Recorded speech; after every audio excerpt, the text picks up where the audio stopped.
ಸುಬ್ಬು ಮುಖ ಒಂಥರ ಆಗೋಯ್ತು. ಒಳ್ಳೆ ಸಗಣಿ ತಿಂದೋರ್ ಥರ.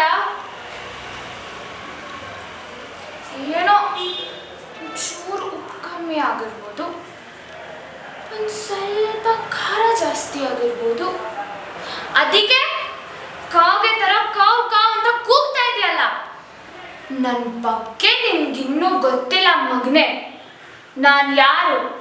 ಮಂಡ್ಯದ ಹುಡುಗಿ.